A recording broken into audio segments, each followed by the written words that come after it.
Welcome aboard the SS You're All Doomed. The podcast where we slice and dice our way through Friday the 13th Part 8, Jason Takes Manhattan, 13 nautical miles at a time. I'm Below Deck Brian. And I can't beat that, so I'm Greg. This segment begins with the shot of crazy nautical Ralph and ends on a reflection of someone about to snort some cocaine. Colleen, bags in hand, approaches the Lazarus where she's met by a cranky guy named Charles. Yeah, who immediately makes an impression as an officious jerk. Yep. He says the least Colleen can do is show up on time since the cruise was her idea. And he also mentions that two students haven't shown up yet, Jimmy and Susie, and he's a little bit concerned about that. But Colleen is certain that they probably just decided to explore each other rather than New York City.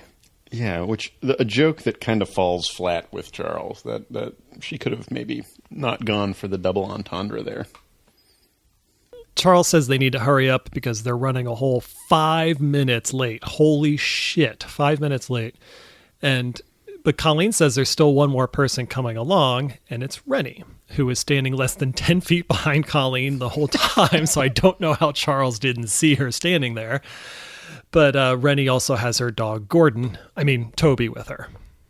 Yeah, Charles seems very displeased that Rennie is going to be going on this voyage.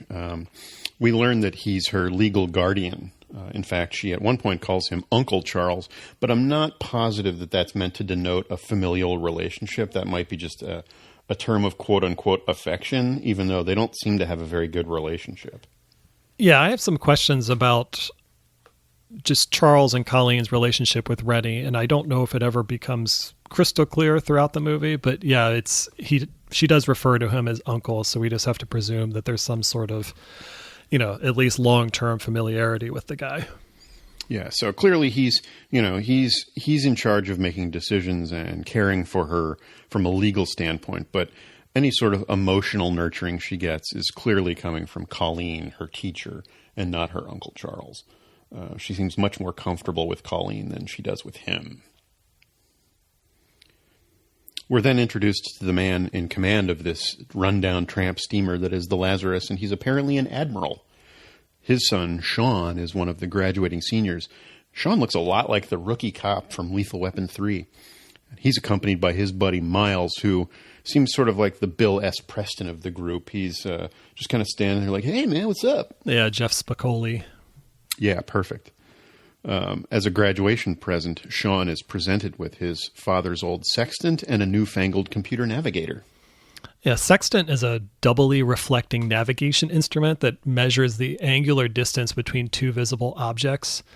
Its primary use is to measure the angle between an astronomical object for the purposes of celestial navigation.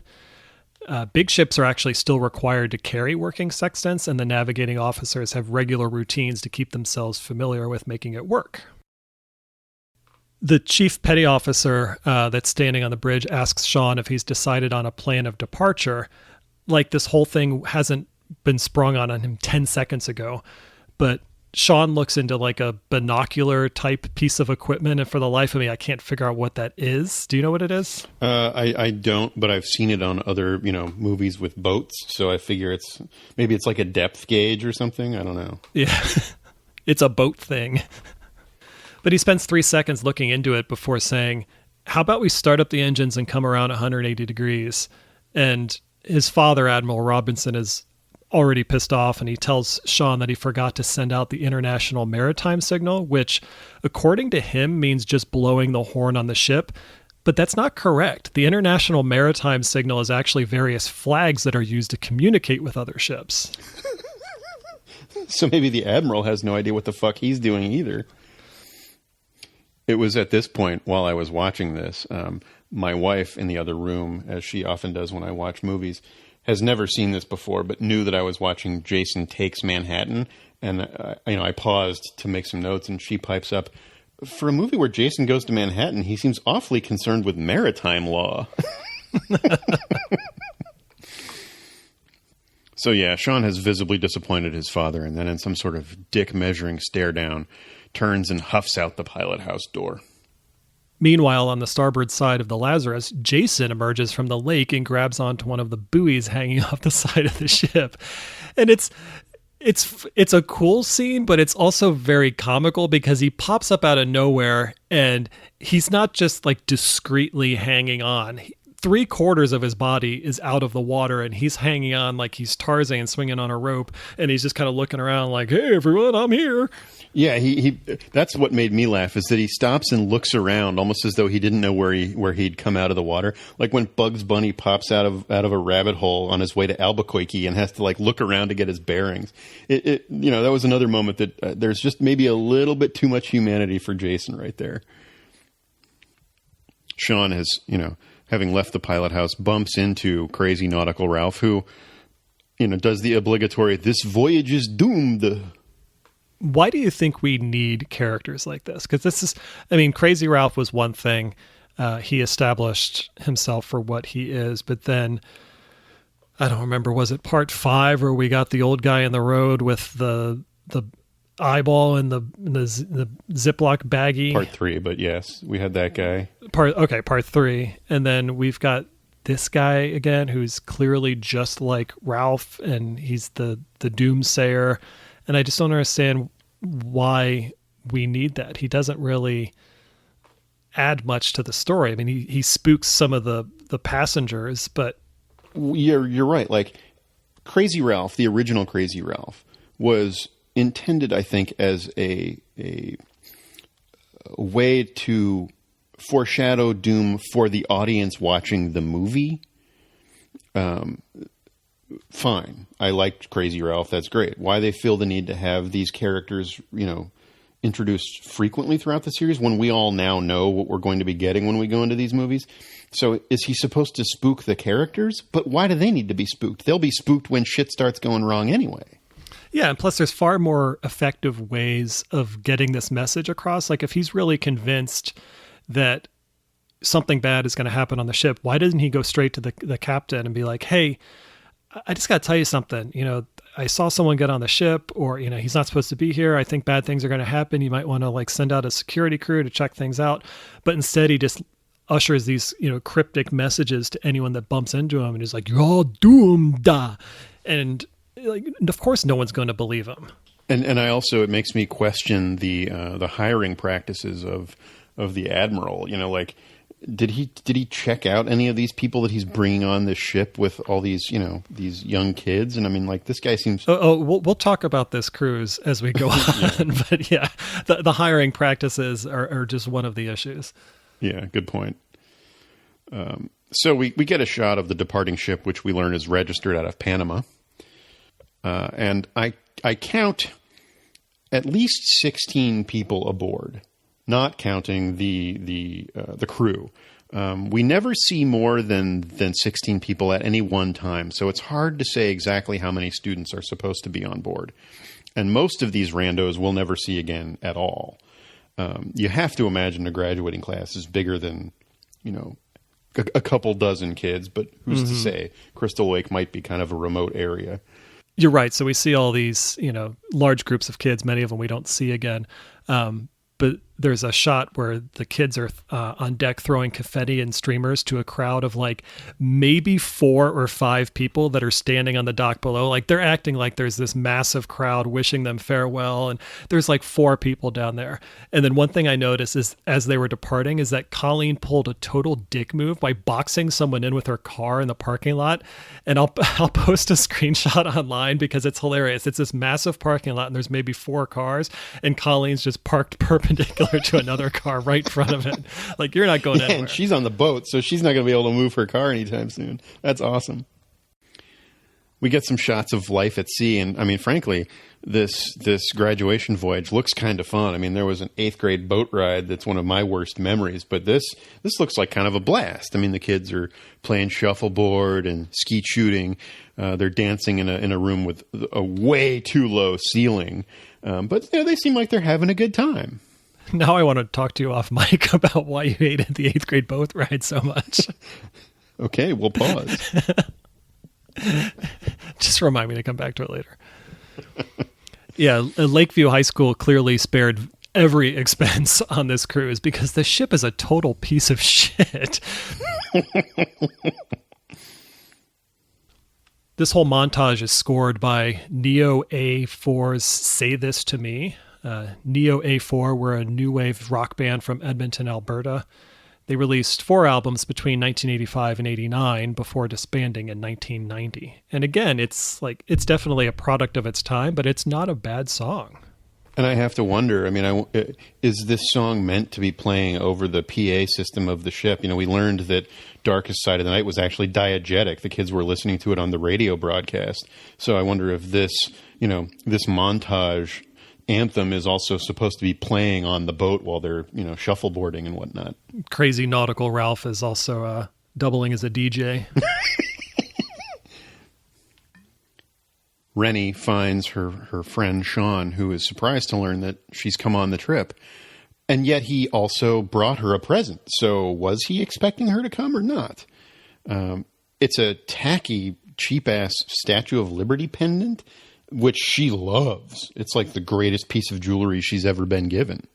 And the Sean and Rennie relationship is another one that's really kind of ambiguous to me because at least early on in the movie, it seems like Sean is courting Rennie. But later on, it seems like, no, they've been a couple for a while, but they just don't seem like a couple at all. I mean, like you just said, Sean wasn't even sure if Rennie was even going to come on the trip. So how close could they be if they didn't even communicate before leaving for a trip to New York City? Yeah, you're right. It's an odd relationship with some strange distance between them, even though they seem fond of each other. So I almost began to think if we're supposed to assume that Rennie has had to maybe be away for some mental health treatment or, it seems like people are so protective of her that maybe gaps in her relationship with Sean are caused by other circumstances in her life. And he's content with waiting around for her whenever she's available, but that she's got other priorities or something.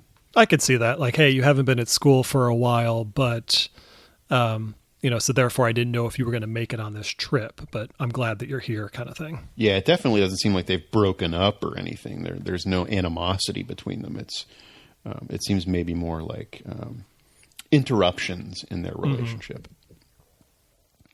Charles appears from out of nowhere to get rid of Sean and then again expresses his concern that Rennie is on board this vessel. He's just being an overprotective dork again. Another question I have about Charles and Rennie and Colleen's relationship is, were Charles and Colleen married at one point? Because there's a lot of talk about custody and who Rennie is in better hands with. And Colleen is Rennie's teacher, so like who has a relationship so close with the teacher that they feel like they should be the kid's guardian? And Colleen and Charles have a very contentious relationship. So it makes me wonder if they were married at some point and then broke up. And then there was like a custody battle, dispute of, where does she, deserve to be? I like that theory a lot. That never occurred to me. And there's nothing that I can think of that would discount that idea. And it makes a lot of sense. So that's going into my head canon because I think that's great. Because otherwise it's just the English teacher and some dude that Rennie calls her uncle. So I feel like there needs to be a stronger connection with these three people. Right. Yeah, no, that's brilliant. I dig that. Charles and Rennie's conversation is being filmed by someone making an amateur music video of a Chrissie Hynde wannabe named JJ, who is shredding on an awesome axe.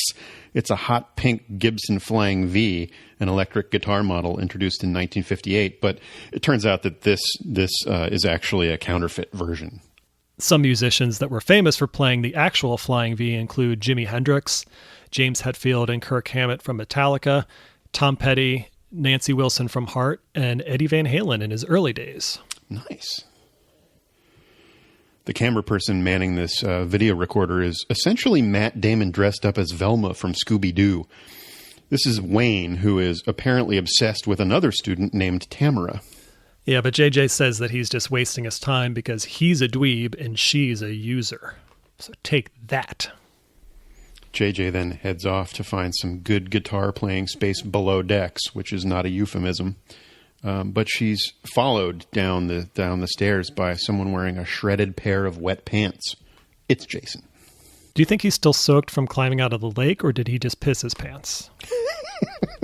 Because of how awesome her guitar playing was? Charles warns Rennie that a big storm is forecast for that evening, and alludes to something from her past that she's struggling to get over. So she's obviously had some trauma in her life. He even says that Rennie made a big mistake going on this trip because of whatever happened in his past, and that it's not too late to put her back on shore. But he was just complaining on dock that they were running 5 minutes late, but now he's okay with turning the ship completely around just to drop her off on shore and make her happy. Yeah, good point. He rather uninspiringly says that facing your fear doesn't always conquer it. That's a brave motto to adopt. She's resigned to staying, which he then kind of is forced to accept. Down in the engine room, JJ is wandering around looking for a place to play her guitar. She places her tape deck on the ground, hits play, and starts jamming along to a pre-recorded song called Broken Dream by an artist named Terry Crawford. Terry Crawford was most known for being a 2-time Juno Award nominee for Most Promising Female Vocalist in 1982 and 83, which made me laugh because doesn't the Most Promising title lose some of its impact when you're nominated 2 years in a row? Good point. Like, no, this is the year she's really going to make it. I can feel it. Yeah, if you have to be nominated again, it means you didn't make it the first time, so... JJ has chosen the dankest, creepiest spot on the ship to record her, or at least, practice her shredding. Jason clomps down the stairs behind her, which she, of course, can't hear. It's a pretty cool scene because it's a really steep metal staircase that you could, probably imagine, in a cramped quarters of a ship where you got to get down to the deck in a small amount of space. But so Jason's kind of like slowly stepping down, and we get a nice shot of seeing him behind her, but she's, jamming and can't hear it. I just like this scene. I do too. I think it's cool, but for some reason it made me wonder if that was a particularly tricky shot for Kane Hodder, because he's soaking wet, covered with slime, and has to navigate these slippery stairs. I don't want to see Jason like holding the handrails or like missing a step and landing on his butt or something. So. Yeah, I've been down staircases like that, and I'm a pussy, and I always go down backwards like I'm climbing a get Like, I don't really feel comfortable going down really steep, narrow staircases like that forwards, because I just don't feel like there's, I need to get a better grip of the railing. So yeah, he's soaking wet, and he's going down the opposite way that I would, so good for him. It would be funny to see Jason going down ass first. That'd be great. For some reason, she turns and happens to see Jason, so she runs, but he teleports in front of her and then bashes her in the face with her own guitar. It's a pretty lame kill as Jason swings directly at the camera, and there's a spray of blood, so it's almost like it would have been better suited for part 3, which of course was in 3D. Here it's just kind of tame. JJ was played by Saffron Henderson, who, as I said before, started with some 21 Jump Street episodes. She also appeared in The Fly 2. And then since this movie has done a ton of voiceover work for animation and video games. Her IMDb profile says she's known for her striking resemblance to Gina Davis. I think she may have played Gina Davis's character in The Fly 2 because they couldn't get Gina Davis back, yeah. Oh, nice. Crazy Nautical Ralph hears JJ's death screams through the Dorade box vent. It's that tuba-looking thing that Indiana Jones hides in on the Bantu Wind. This structure permits the passage of air in and out of the cabin or engine room of a boat, but keeps the rain, spray, and sea wash out. There's a diagram of it online that's pretty cool. I'll post a link to it. We get a cool shot of Jason walking along the outside of the deck. He pauses to look into Rennie's window while she's getting dressed, so he's a pervert. But what's cool is that the camera shot starts outside on the deck and then somehow moves through the porthole into Rennie's room seamlessly. And I found out later how they did it. The wall that Jason is, looking through with the porthole is actually a fake wall that actually splits open. So the camera was passing along, and as the camera approached the wall, the wall would split in two, and the camera passed through it, so they could all do it in one shot. But It's a really cool thing if you're keeping your eye on it.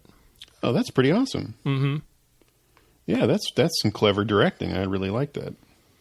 I love that Rennie had been in the room writing with Stephen King's high school pen before she decided to change her blouse for some reason. As Jason is peeping through her porthole, and as she's changing clothes, she hears a child's voice call out, "Mommy?" So she turns around and sees the blank porthole. Jason's not standing in it. But creeping closer, she's then confronted with a spectral vision in the porthole of a young boy, again, normal looking with a full head of hair, struggling underwater and pressing on the glass from outside.